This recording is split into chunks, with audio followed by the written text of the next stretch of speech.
Te ky hadith, kur sahabët ridwanullahi alejhim e pan atë njeri që luftoi domethënë një luftë domethënë me guzim të madh dhe i dëmtoi armiqt. Megjithatë pejgamberi alayhi salatu wassalam tha domethënë se ai është prej banorëve të zjarrit. Këtu domethënë në u habitën, u çuditën sahabët ridwanullahi alejhim, sepse ajo që dukeshte për atit personit ishte se ishte musliman dhe luftoi me guzim të madh. Si domethënë me qenë prej banorëve të zjarrit. Por thotë Sheh Rabia rahimullah se pejgamberi alayhi salatu wassalam ka folur domethënë me shpallje. Ka folur këtu domethënë me shpallje. Dhe kjo thotë Sheh Rabia këtu rahimahullah është nxitje ky hadith. Ky hadith është nxitje për ikhlas, që njeriu me qenë i sinqert me Allahun subhanahu wa taala. Dhe është nxitje që njeriu me qenë i sinqert në imanin e tij. Dhe është nxitje që njeriu me qenë i sinqert në luftën e tij. Dhe është nxitje që njeriu me qenë i sinqert në çdo vepër që ai vepron. Sepse Allahu subhanahu wa taala e di çka kemi në zemrat tona.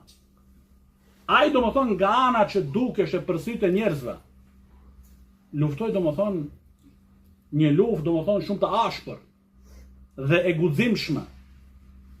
Po megjithatë, defekti ishte këtu në brendësinë e tij, në zemrën e tij, në synimin e tij. Prandaj domethënë secili duhet me ditë këtë, edhe këto hadithe duhet me qenë për neve domethënë nxitje dhe përkujtim dhe këshill që me qenë të sinqert me Allahun subhanahu wa taala, me i haru krijesat, me i haru njerëzit. Bëhu i sinqert me Allahun subhanahu wa taala dhe bëhu i sinqert në imanin ton. Dhe në çdo vepër domethënë që i jetue vepru.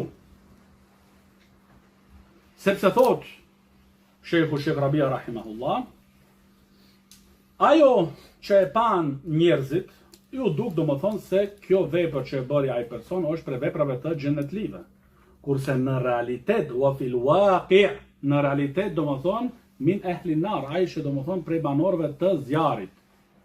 Ose thot Sheh Rabia rahimahullah, për shkak të hipokrizës së tij, ose për ndonjë vepër tjetër, që e patjetërson që ai me pas një përfundim të keq. Sepse ajo është ligji i Allahu subhanahu wa taala. Ligji i Allahu subhanahu wa taala është që ai njeri i cili ka punuar për Allahun subhanahu wa taala me sinqeritet dhe për kushtim, që Allahu me i dhënë atit personi një përfundim të mirë në islam.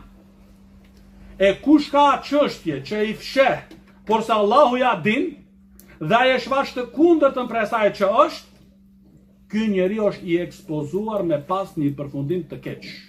Sikur se ky personi këtu domethënë në këtë hadith. Sikur se ky rasti këtu domethënë në këtë hadith.